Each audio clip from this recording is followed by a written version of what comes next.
Good morning students. We are start now class 5th subject science chapter 2 जिसका नाम है health and hygiene. Nutrients in food. Food is essential because it helps us to grow, repair, wear and tear in cells and fight disease.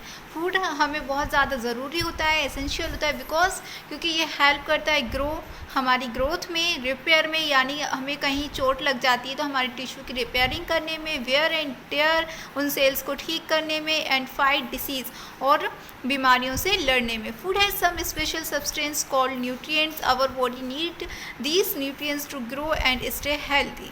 Our body also need water because it maintain our body temperature. It play an important part in digestion.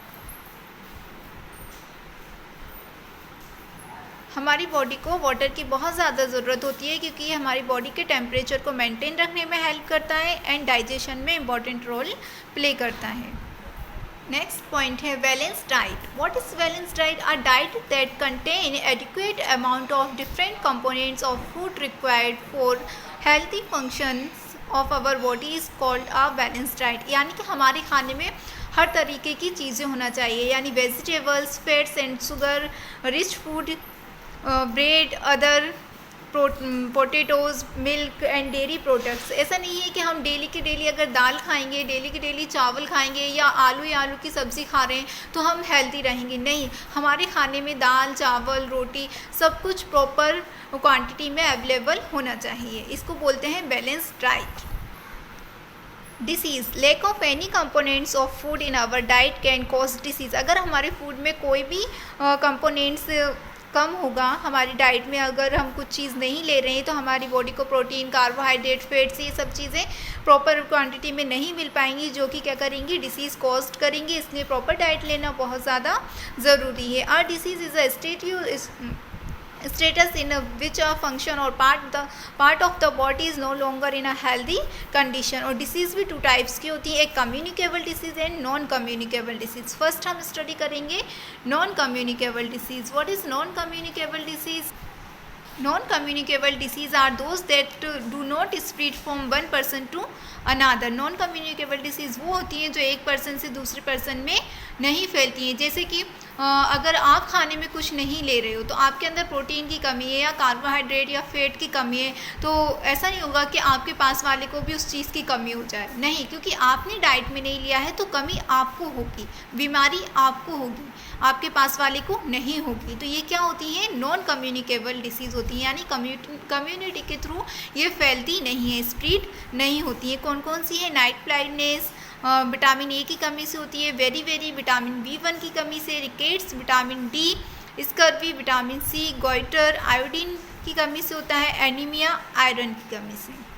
Next है communicable disease. Communicable disease are those that can spread from one person to another person. Communicable disease ऐसी होती हैं जो one person से another person में क्या होती हैं, स्प्रेड होती हैं. रिसेंटली अगर एग्जांपल लिया जाए तो कोरोना, ये क्या है? कम्युनिकेबल डिसीज़ है. ये वन पर्सन से अनादर पर्सन में क्या हो रहा है? ट्रांसफ़र हो रहा है, फैल रहा है.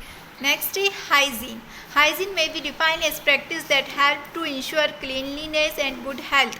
हमें हाइजीन का, स्वच्छता का, साफ़ सफाई का बहुत अच्छे से ध्यान रखना चाहिए. We should take proper care of our eyes and ears. हमें अपने कान और आँखें अच्छे से साफ़ करनी चाहिए, उनकी केयर करनी चाहिए. We should have a bath daily नहाना चाहिए. It is also important to wash hand with soap and water before having food and after going to the toilet. हमें अपने हाथ अच्छे से साफ़ करने चाहिए. We must take proper care of our teeth. हमें अपने दांतों की अच्छे से सफाई करनी चाहिए.